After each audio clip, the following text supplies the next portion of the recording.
Comment fonctionne le plan d'épargne entreprise, qu'on appelle également PE? T'as envie de l'optimiser, mais tu sais pas comment t'y prendre? Et si je te disais que le PE, c'est un peu magique? Ça te permet de transformer 100 euros en 300 euros. Tu me crois pas? Allez, on va regarder ensemble comment le pimper pour qu'il puisse devenir ton meilleur pote pour t'aider dans tes projets. C'est parti!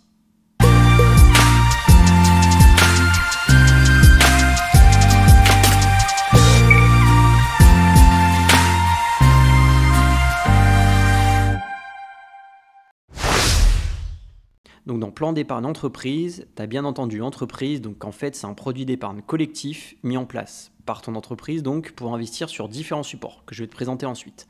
Dès que tu as 3 mois d'ancienneté et si ton entreprise a plus de 250 salariés, tu es éligible au PE. Alors renseigne-toi et même si tu es alternant, tu vas pouvoir bénéficier du PE et de ses avantages, passer 3 mois d'ancienneté.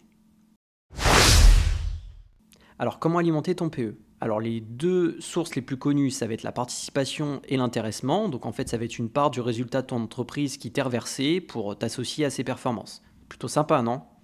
Donc tu peux aussi, et c'est moins connu, alimenter ton PE avec tes droits inscrits sur ton compte épargne-temps, ton CET. Donc en gros, ça va être tes jours de RTT que tu n'as pas pris, tu vas les épargner dans un CET. Parfois, il y a même certaines entreprises qui vont abonder. Donc renseigne-toi si tu es éligible. Donc tu peux aussi alimenter en faisant des versements volontaires pour alimenter ton PE. Ouais mais attends Gabriel, j'ai déjà placé ma participation, mon intéressement, même mes jours de congé là avec ton CET, je donne tout à mon PE. Et moi, je touche quoi en retour? La relation elle doit être dans les deux sens, non?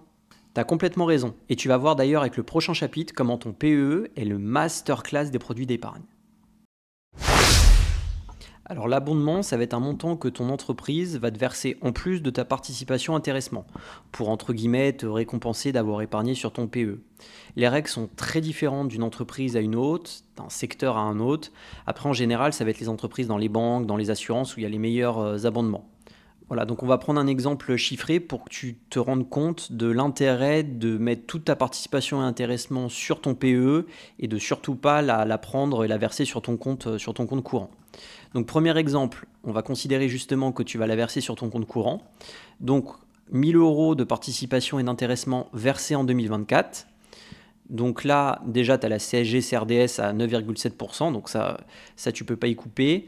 Donc tu auras sur ton compte courant la somme de 903 euros versée sur ton compte. Tu vas payer ton imposition parce qu'en fait, ça va être du revenu que tu vas devoir déclarer sur ton avis d'imposition. Et donc, tu auras la fiscalité liée à ta TMI qui sera prélevée donc l'année suivante, donc en 2025. Donc finalement, sur 1000 euros de participation et d'intéressement, toi, tu n'auras touché que 804 euros.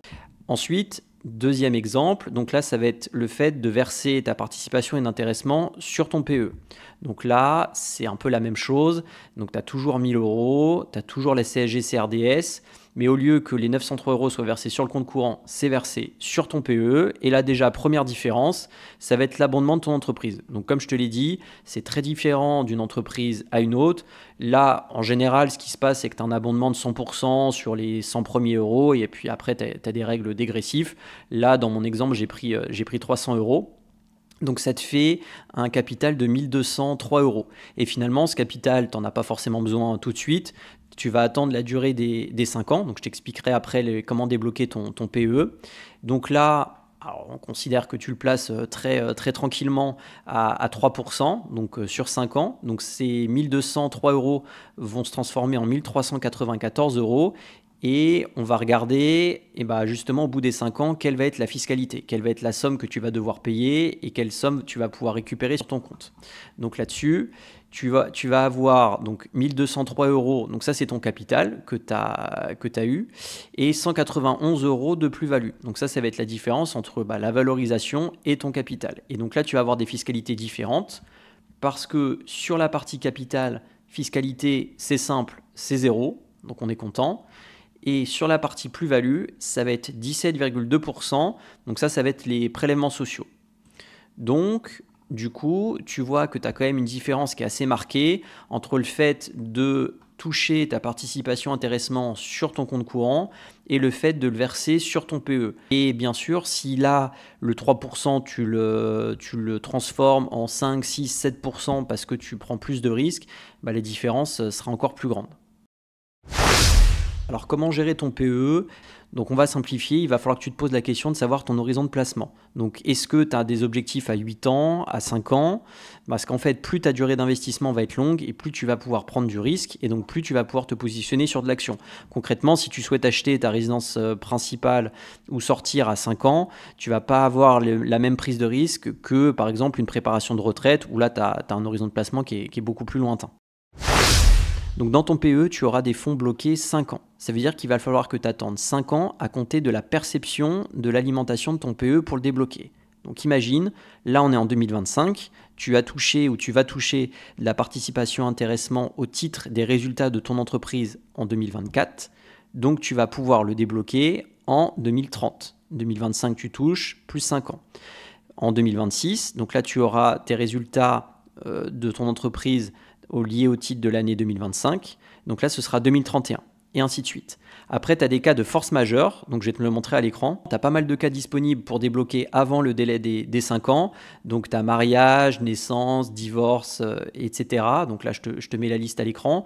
Tu as par exemple aussi l'acquisition de ta résidence principale. Tu peux même faire des travaux et c'est nouveau. Tu peux par exemple le débloquer aussi pour acheter un véhicule propre. Et donc, point important, c'est que ta demande de déblocage doit intervenir dans les 6 mois suivant l'événement.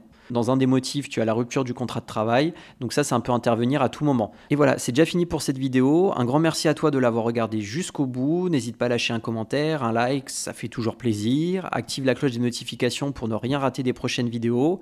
Maintenant que tu es un pro du PE, tu comprends qu'il va falloir que tu verses dessus au maximum pour bénéficier de l'abondement. Et il va falloir que tu dégages une capacité d'épargne. Ça tombe bien, j'ai fait une vidéo à ce sujet. Tu trouveras le lien juste au-dessus. Allez, abonne-toi. Salut!